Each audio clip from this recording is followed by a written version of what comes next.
À tous, dans cette capsule, je vais tenter de vous expliquer le montage d'une perspective d'un cylindre à partir d'un sténopé, puis grâce à la réalisation d'un exercice que l'on fera ensemble. Donc voici le sténopé sur lequel nous allons travailler. Il met en scène un observateur qui est représenté par le bâton et qui regarde un cylindre positionné de manière verticale. Pour simplifier le montage de la perspective du cylindre, nous l'avons englobé dans un parallélépipède transparent. Pour construire notre cylindre en perspective, nous allons dessiner deux ellipses, donc une pour représenter la face supérieure du cylindre et l'autre pour représenter sa base. Puis nous allons relier ces deux ellipses.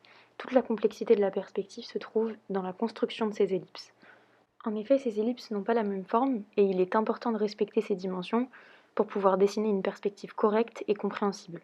Donc, petit rappel, une ellipse possède 4 caractéristiques qui lui sont propres: son rayon, son orientation, son ouverture et son centre. C'est ce qu'on appelle le ROOC, un petit moyen mémotechnique. On va voir plus en détail toutes ces caractéristiques plus tard dans la vidéo. De manière générale, ces caractéristiques peuvent changer en fonction de beaucoup de facteurs, donc du mouvement de la ligne d'horizon et des yeux de l'observateur, mais aussi de l'inclinaison du produit par exemple.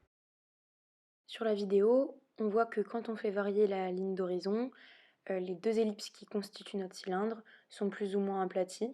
Plus le disque s'approche de la ligne d'horizon, plus il va s'aplatir et se refermer jusqu'à former une ligne droite. En se trompant sur le rayon de l'ellipse, ou son ouverture par exemple, en fait on règle l'ouverture de l'ellipse sur Sketchbook avec les petites flèches, et l'ouverture c'est on aplatit ou non l'ellipse. Et on peut voir que par exemple si on fait une ellipse trop grande sur le dessus du cylindre, on aura l'impression d'avoir un cylindre coupé avec une surface du dessus un petit peu penchée. Donc ça va fausser notre perception de cette perspective. On va donc totalement basculer à sténopé pour commencer la construction du cylindre en perspective. Nous voici donc avec une vue du dessus de notre système. On retrouve tous les éléments du sténopé, l'observateur, la vue du dessus du cylindre, la ligne de vue entre l'observateur et le produit, le plan de tableau, la ligne de terre et la ligne d'horizon. Comme expliqué dans la dernière vidéo Comprendre la perspective, on va venir placer notre vue de dessus au niveau de l'observateur pour simplifier notre montage et avoir une meilleure lisibilité pendant la construction. On peut ensuite placer tous les éléments de construction, la ligne d'horizon, le plan de tableau, la ligne de terre et la ligne de terre secondaire, et enfin les points de fuite qui partent de l'observateur, qui suivent les côtés de la vue du dessus pour rejoindre la ligne d'horizon. Pour simplifier la construction, on va d'abord faire le parallépipède, car on sait construire sa perspective. On prolonge donc les côtés jusqu'au plan de tableau, puis on les projette à la verticale sur la ligne de terre secondaire, et enfin on trace les suivantes. On peut ensuite tracer les lignes verticales partant de chaque point de la base que l'on vient arrêter en hauteur grâce à la projection à l'horizontale depuis la vue de côté et le trait qu'on peut voir en rouge. On peut maintenant intégrer nos ellipses dans notre parallélépipède.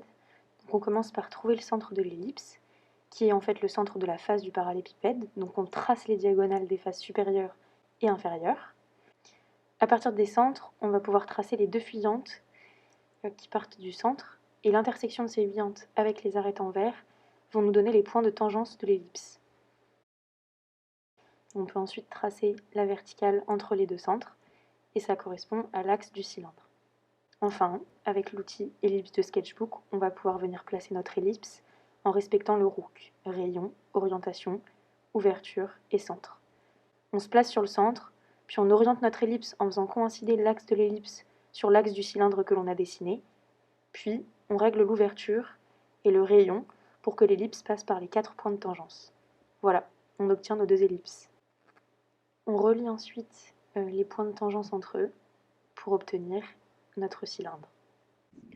On remarque que l'ellipse à la base du produit est plus ouverte que l'ellipse au sommet, et c'est normal parce que plus le disque s'approche de la ligne d'horizon, plus il va s'aplatir et se refermer jusqu'à former une ligne droite, confondue avec la ligne d'horizon. À vous de jouer.